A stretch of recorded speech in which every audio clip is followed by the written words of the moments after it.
Dalam kitab ini Al-Bidayah wa Nihayah, juga dalam tafsir Ibnu Katsir diceritakan nanti akhir zaman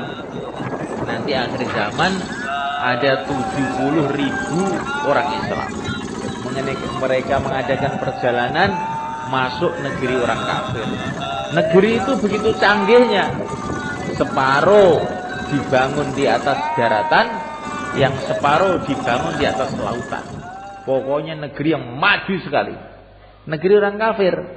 Maka orang Islam tadi tidak mengeluarkan pedang, tidak mengeluarkan panah, hanya mereka berteriak, la ilaha illallah, Allahu Akbar. Maka separuh negara itu sudah hancur. Kemudian mereka mengatakan lagi, la ilaha illallah, Allahu Akbar. Habis negara itu. Ini belum terjadi, ini di akhir zaman. Nggak tahu siapa nanti yang akan dipilih oleh Allah untuk itu. Maknanya akhir zaman ini juga akan ada orang-orang yang mantepnya kepada kalimah ini begitu kuat, sehingga dengan mengucapkan kalimah ini saja kekufuran kerajaan orang kafir jadi ajur. Ini kita renungi semuanya. Kita ulang-ulang kalimah ini dengan lisan kita. Kita dengarkan dengan telinga kita. Kita pahami dengan otak kita. Tanamkan dalam hati kita bahwa la ilaha illallah. Bumi, langit, dunia, akhirat tidak ada. Yang ada hanya Allah. Semuanya makhluk. Kalau tidak diciptakan oleh Allah, tidak ada. Begitu insyaallah malaikat. Dan juga disampaikan pada orang lain, sampaikan kepada anak kita, kepada istri kita, pada teman kita, pada tetangga kita, di mana saja kita berada, sampaikan kalimah ini. Hei istriku, ucapkan la ilaha illallah. Tidak ada makhluk, tidak ada bumi, tidak ada langit kecuali kalau diciptakan oleh Allah. La ilaha illallah. Yang berkuasa hanya Allah. Yang menentukan hanya Allah. Yang kita cintai hanya Allah. Yang kita takuti hanya Allah. La ilaha illallah. Terus sampaikan lagi dan lagi sampai mancep dalam hati. Kalau sudah mancep, ucapkan lagi dan lagi, sampaikan lagi dan lagi supaya mancepnya tambah. Kalau sudah tambah, ucapkan lagi, sampaikan lagi supaya tambah lagi. Karena kalimah ini diajarkan oleh Allah kepada umat, bahkan kepada para nabi, bahkan diajarkan kepada Sayyidul Anbiya, pimpinan dari seluruh nabi, diajari fa'lam annahu la ilaha illallah. Sayyidul Anbiya diajari kayak begitu. Lagi dan lagi. Terus doa kepada Allah. Ya Allah, berikanlah kepada kami hakikatnya la ilaha illallah.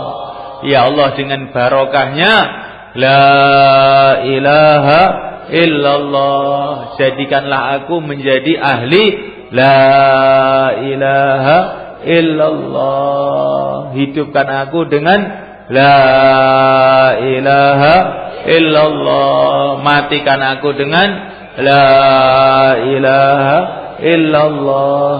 Ridhoilah aku dengan la ilaha illallah. Masukkan surga dengan la ilaha illallah. Itu diulang-ulang. Tambah banyak diulangnya bagus.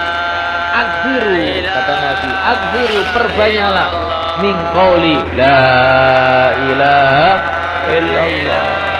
Sudah cukup sekali, dua kali, terus lagi dan lagi, ribu-ribu kali. Dakwahkan lagi dan lagi, doa kepada Allah lagi dan lagi. Tanamkan dalam hati, ini perkara penting.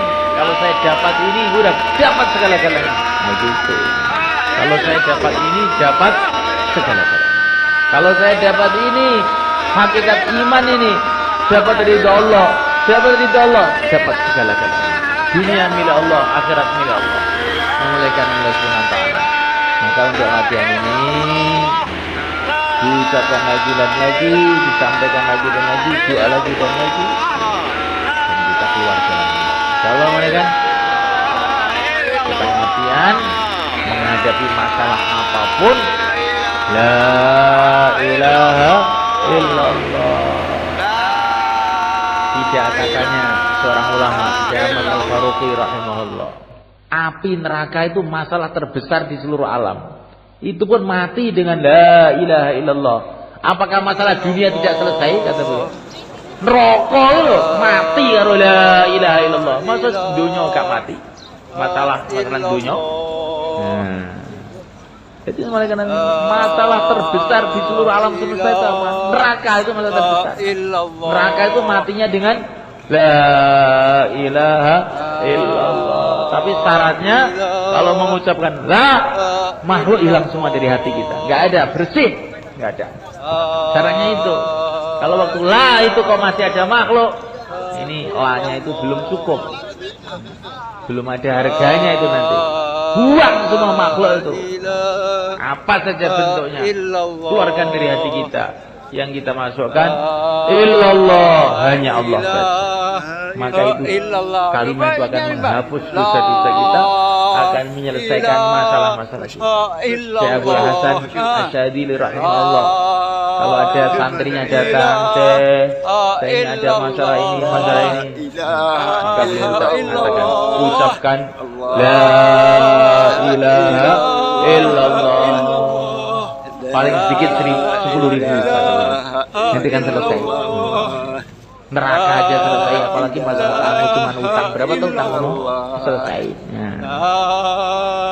Tapi kalau la itu utang pun harus hilang dari hati kita. Kalau la ingat hutang, berarti belum la. Semua makhluk bentuknya apa saja. Bentuknya utang, bentuknya penyakit, bentuknya pokoknya la hilang.